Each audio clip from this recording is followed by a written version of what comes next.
Les gars, j'ai fait une connerie. Tu vois, je devais préforer des plaques, tu vois. J'ai mis les plaques contre la porte fraîchement peinte pour les préforer, tu vois. Et bon, j'étais en train de les préforer et tout. Et je suis passé à travers la porte, putain.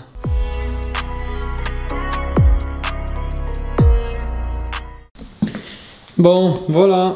Donc j'ai fait toutes les plaintes, tout est fixé, cloué. Tu vois, avec mes petits clous partout. Maintenant, il faut juste les joints acryliques. Et on sera bien. Tu vois, les jonctions, pareil. Tu vois, cloué à travers. Nickel. Bon, je suis parti acheter ce qu'il faut pour les portes. Alors, primo, j'ai acheté un système de chez Home Security, tu vois. Ça a l'air pas mal. Il y a quasi le max d'étoiles. Il n'y avait pas le max. J'ai pris vraiment ce qu'il y avait de plus. Tu vois, impossible à forer, impossible à crocheter. T'as quand même 5 clés qui sont quand même de très bonne facture.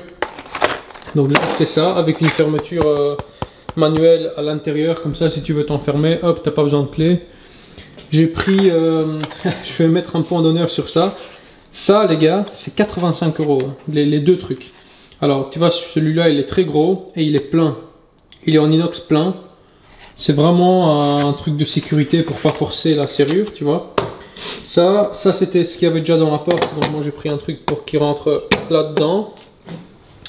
J'ai pris tout ce qu'il faut comme vis pour forer mon cadre, tu vois, à travers le bois et à travers la brique, sans même préforer avant, ça rentre tout seul, tu vois. J'ai pris un petit cale-porte qui se présente comme ça, tu vois, en inox, comme ça, tout est en inox. C'est un petit truc tout discret que je vais mettre là-bas. La petite boule à l'extérieur, hein, parce que je vais devoir adapter une boule. Fatalement, j'ai pas envie de mettre une poignée, donc ce sera une boule fixe, tu vois. Et alors ça se vend par kit de 2, mais il n'y en aura qu'une seule à l'intérieur, tu vois. Voilà, attends, je déballe et je te montre tout. Voilà, tu vois, ça vient à travers la porte.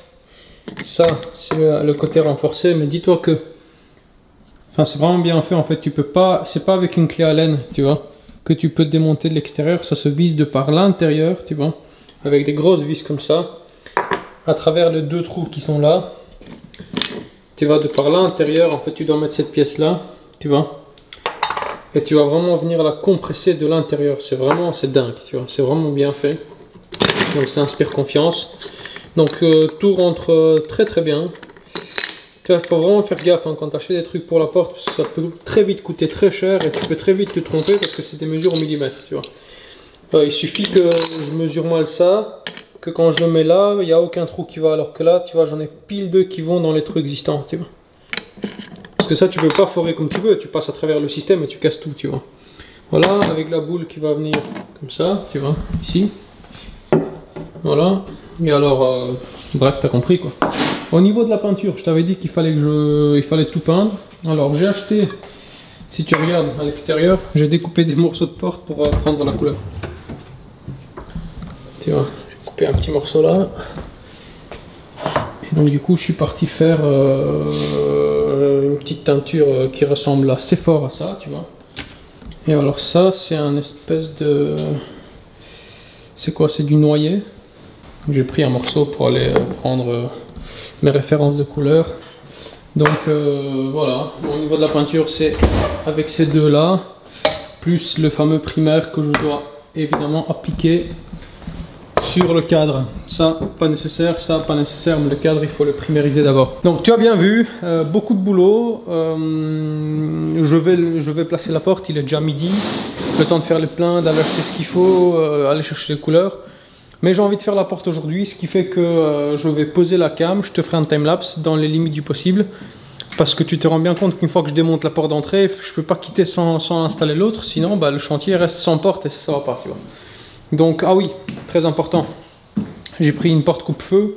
J'ai évidemment aussi pris de la mousse PU coupe-feu. Hein. Ça sert à rien de mettre une porte coupe-feu si tu mets de la mousse PU standard. Tu vois, voilà. Avec un filet pour mettre sur mon gun. Donc, le même que j'ai, tu vois, le même que ça, c'est compatible. Voilà. Au niveau des étapes, de l'ordre des étapes, c'est simple. Tu prends 1 mètre et après je le fais en timelapse, mais je t'explique. Tu mesures l'épaisseur de ton mur. On va s'imaginer que j'ai 12 cm. Moi, je vais refaire une mesure évidemment hors caméra pour être parfaitement précis. On va dire que j'ai 12 cm d'épaisseur de mur.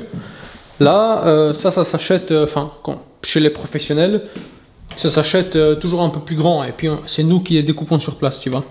Là, il fait 17. Donc, je dois couper dans la partie... Ça on n'y touche évidemment pas. Hein. Ça, c'est l'épaisseur de la porte qui fait 4 cm. Donc, ça, tu peux pas couper. Sinon, tu vas faire de la merde. C'est surtout là-dedans que tu peux couper, tu vois.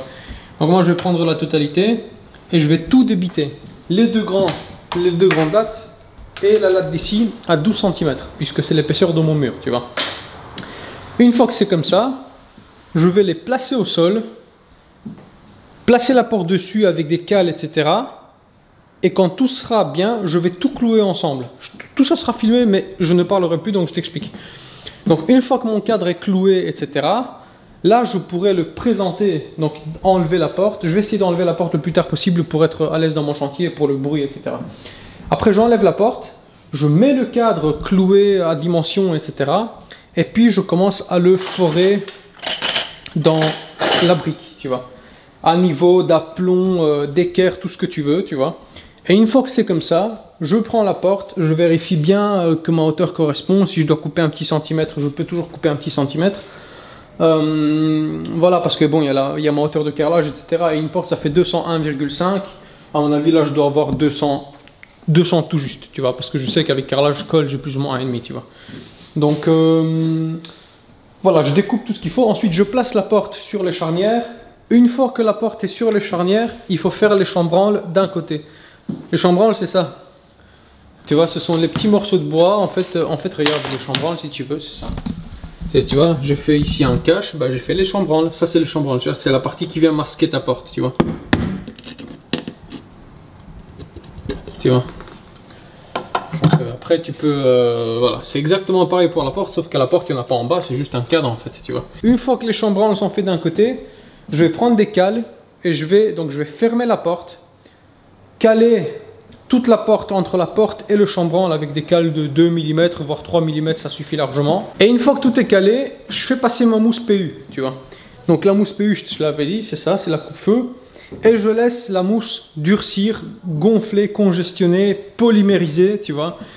Une fois qu'elle est bien polymérisée, donc elle a bien durci, je peux enlever mes cales et alors couper ce qui dépasse comme mousse PU et refermer des deux côtés, tu vois. Voilà, ça c'est l'ordre pour placer une porte. Avec ça, logiquement, tu es censé tout savoir. Maintenant, tout ce qu'il te faut, c'est des outils et du savoir-faire. Mais l'ordre théorique, c'est ça, tu vois. Et une fois que la porte se ferme bien, etc., là, je commence à attaquer la quincaillerie, donc la serrure, la peinture, etc. Tu vois, je pourrais peindre la porte avant, je pourrais. Mais là, j'ai pas envie. Tout ce que je veux, c'est qu'elle soit placée, que je puisse évacuer l'ancienne. Et après, je peux quasi évacuer mes outils de menuisier, tu vois. Allez, je pose la cam. Je vais débiter ça, comme je t'ai dit, je vais prendre ma mesure, débiter, et je commence à faire tout ce que je t'ai expliqué en timelapse.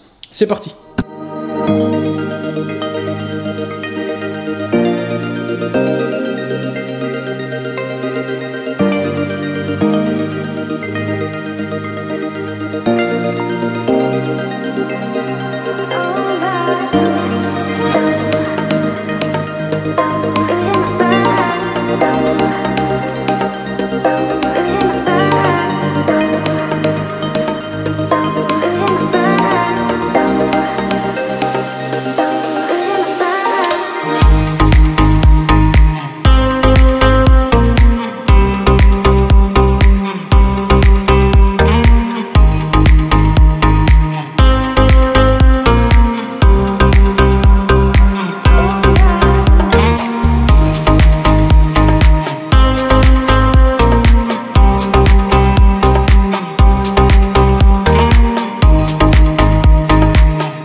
je la ferme. Elle doit bien coucher partout. Quand j'enlève mon doigt, elle ne doit pas s'ouvrir. Elle doit rester parfaitement collée. Je dois avoir le même espace partout. Alors tu as 1 mm de jeu. Là je vais mettre une cale avant de mousser, tu vois. Mais ça c'est bon. Au-dessus. Et surtout ici. C'est surtout ici que ça va. Ici il faut même plus d'espace qu'en haut, tu vois, regarde. C'est parce qu'avec... dès que tu vas mousser, dès que tu vas la peindre, dès que tu vas peindre les champs, etc. C'est surtout là qu'une porte a tendance à frotter. Tu vois? Et donc là. Et au sol, surtout pour une porte d'entrée, l'idée c'est de la couper le moins possible, tu vois, comme ça elle frotte pas, comme ça le bruit et le courant d'air passent pas trop, tu vois.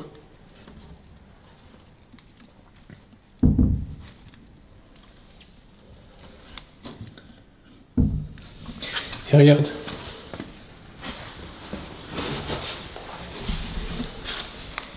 Tu vois, comme j'avais prévu une porte blindée, là je suis avancé avec le carrelage un peu plus parce que la porte blindée était censée arriver jusque là. Mais c'est pas grave, ici je vais mettre un petit coussin de la même couleur que la porte, un petit coussin contre le vent et pour empêcher le bruit. Donc le coussin va arriver jusque là, à ras du carrelage, et ce sera nickel, tu vois. C'est comme ça, moi j'ai calculé une porte blindée, donc du coup quand j'ai fait mon carrelage, j'ai vraiment pris là, le bout de la porte blindée. Voilà, maintenant forcément, qu'est-ce que tu veux, comment aurais-tu voulu que j'anticipe que cette boîte fasse faillite, quoi. Bon, c'est pas grave, ça va, c'est nickel, je suis content. Maintenant, ce que je dois faire, il est 14h49. Ok, les chambranles sont faits, donc là je vais mousser de par l'intérieur. Je vais caler la porte, comme ça elle sèche, le temps que ça sèche, moi je peux bricoler à l'intérieur de l'appartement. Et ensuite avant de partir, je ferai la serrure pour pouvoir fermer à clé. Logiquement en 1 heure, ouais logiquement en 1 heure, je peux décaler et ouvrir la porte. Allez, plus vite je l'applique, plus vite elle sèche, c'est parti.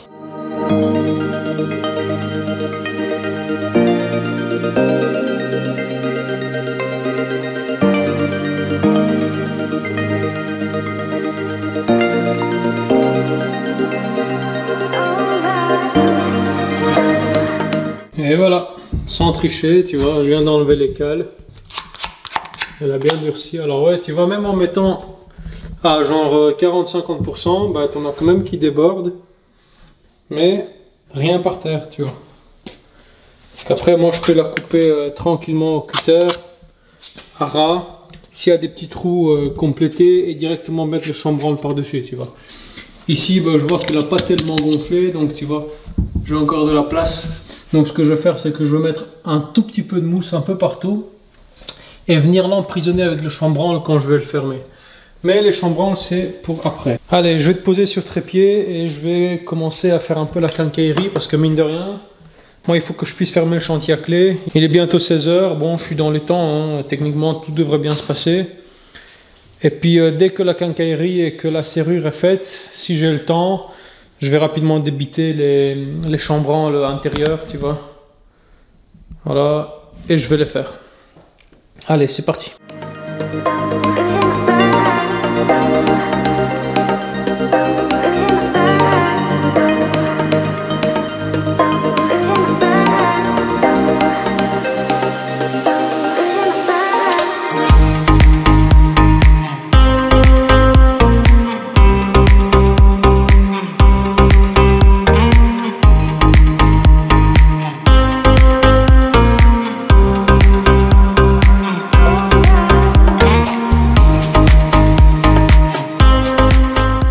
Bon les gars, j'ai fait toute la quincaillerie, je l'ai testé, je l'ai mis et je l'ai démonté. Donc tout ça en off évidemment.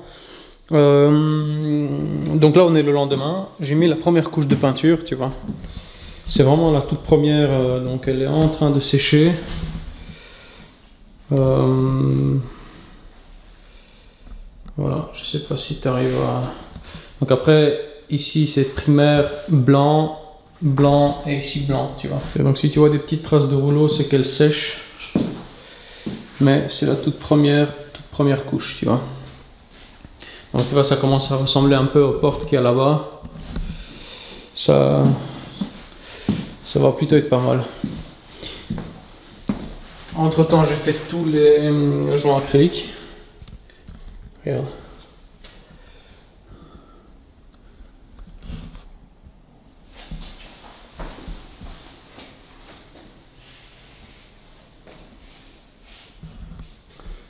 Tu vois, tous les petits creux doivent être bouchés.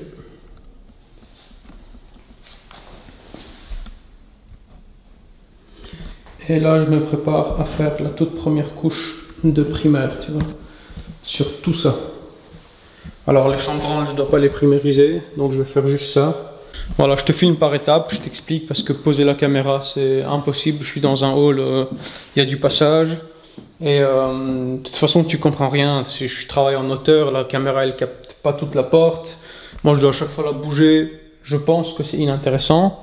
Donc je te reprendrai quand j'ai fini toute la peinture de toute la porte, que je la réinstalle de manière définitive, tu vois. Et là je te montrerai en détail et puis on passera à autre chose. Ça va? Allez, à toutes. Les gars, j'ai fait une connerie. Tu vois, je devais préforer des plaques, tu vois. J'ai mis les plaques contre la porte fraîchement peinte pour les préforer, tu vois. Et bon, j'étais en train de les préforer et tout. Et je suis passé à travers la porte, putain.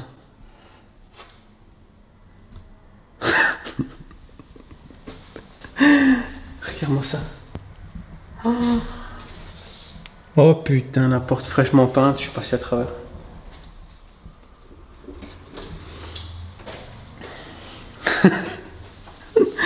Bon, évidemment, si tu as cru, tu mets un petit pouce bleu. Hein. Non, en fait, je vais installer ce qu'on appelle un Judas. Regarde. Tu vois, j'ai fait la porte, je l'ai peinte. Alors de l'intérieur, ça commence à être pas mal. Tu vois, les chambranles sont mis, élastofilés, mastiqués, tout ce que tu veux. Alors elle n'est pas peinte de l'intérieur, juste de l'extérieur. Et je me suis dit, tiens, c'est une belle porte. Par contre, pour une porte d'entrée, il manque quelque chose.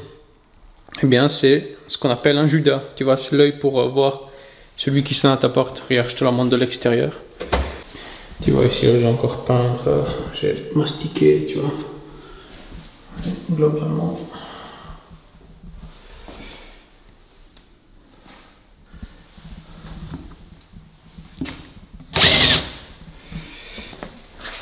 Avec le petit cale-porte, tu vois, que j'ai mis ici. Donc là, ça s'arrête nickel, tu vois, regarde. Hop.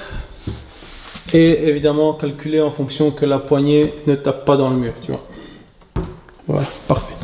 Bon, si tu n'as jamais vu comment on installe un Judas, bah, ça tombe bien, je vais te montrer. J'en ai jamais installé de ma vie.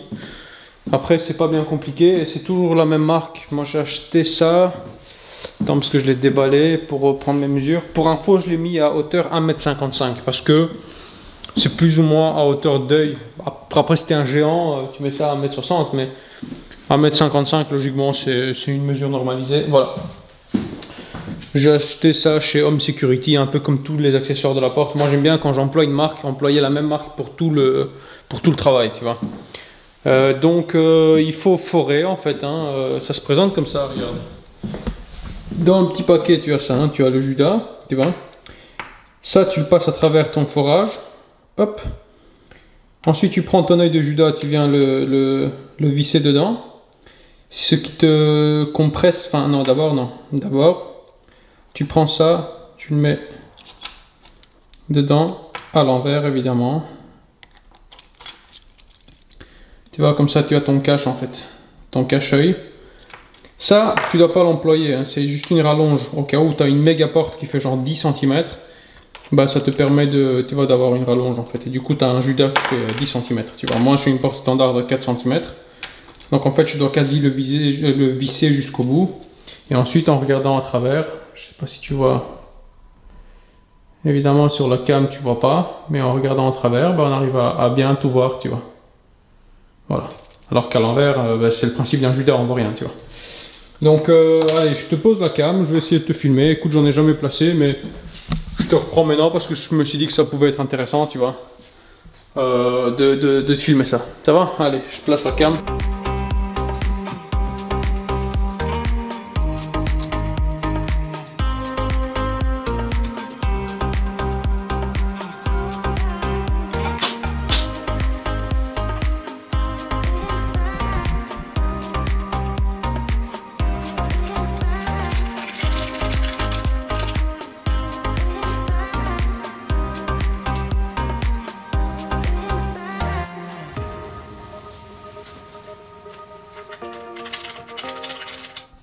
Et voilà, tu vois.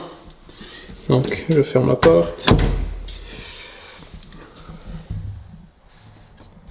Tu vois, il y a moyen de bien voir à travers. Bon, toi tu le vois pas parce que la caméra ne focus pas, mais on voit parfaitement clair.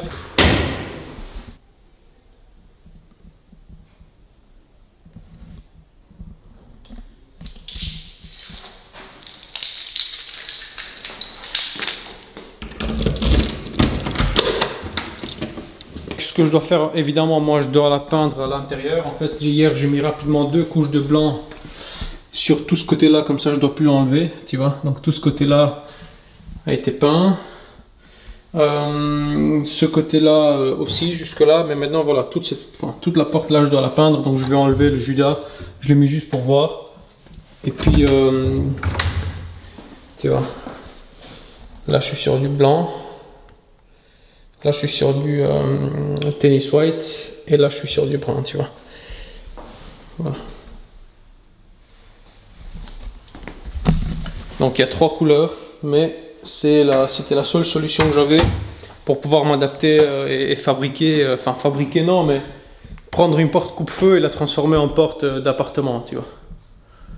Donc, enfin en porte palier, tu vois. Allez, je te reprends, je coupe la cam, je te reprends quand elle sera définitivement terminée avec les poignées, la serrure, tout. Et je te montrerai en détail, ça va? Allez, à toutes. Et voilà les gars, je vous reprends, donc on est un jour plus tard, plus ou moins. La porte, attends, je fais la lumière, le focus, voilà.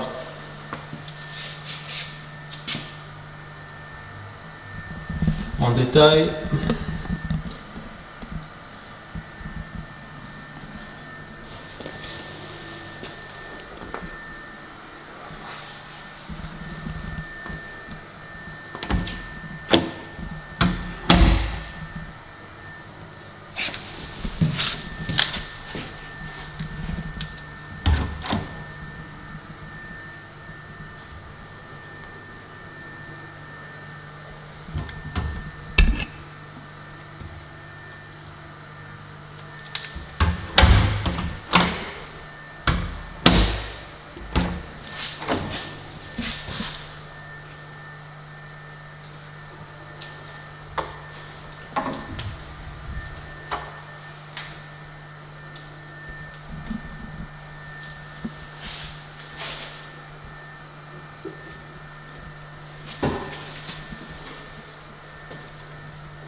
Et tu vois ici, je l'ai désaxé pour pas me prendre la main dans le bord là, tu vois.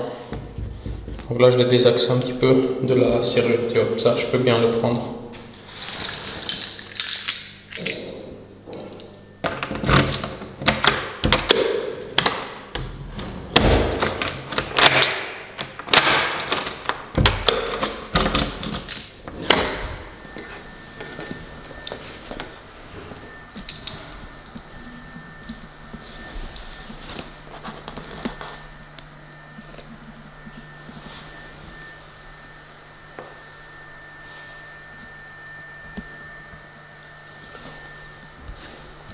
Alors je dois encore poncer et mettre un coup de peinture parce qu'on voyait encore la trace des vis, tu vois. Là aussi. Là tu vois les tampons coupe-feu et renfort. Et là je vais encore faire le réchampi, donc je vais mettre un tape. Avec le pinceau je vais faire une ligne parfaite, mais bon ça peut encore attendre. Voilà.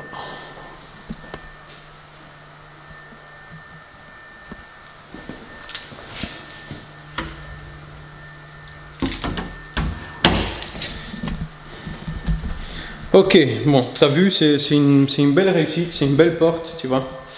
C'est une porte blanche, mais tu vois, on voit bien les quincailleries, tout est nickel. Voilà, donc le prix total, si tu veux, comme ça tu sais. Achat de la porte plus ma main d'œuvre, plus ou moins 1200 euros. Tu vois, sachant qu'une porte blindée, bah, ça coûte plus ou moins 3000 euros. Bon, c'est pas une porte blindée, je répète, mais ça reste une porte quand même renforcée, qui coupe-feu, qui est bien faite. Donc on est à moitié prix, c'est pas mal, tu vois. Allez, entre-temps, bah, j'ai nettoyé le chantier, tu vois, je commence à pouvoir placer les luminaires parce que j'ai mis la deuxième couche de peinture. Alors oui, certes, j'ai pas pu te filmer parce que tu sais, je voulais vraiment charbonner, je voulais vraiment avancer à fond parce que j'ai un chantier, j'ai une salle de bain à rénover là dans une semaine et j'aimerais déjà commencer à bien tout finir. Donc mes outils de peinture, c'est tout ce qu'il y a de plus standard, tu vois, mes spatules, le pinceau large. Moi j'utilise tout de chez Hamza, c'est pas un placement de produit. Donc on va placer les spots, on va placer les deux appliques. Et puis on verra au fur et à mesure, ça va? Allez, c'est parti.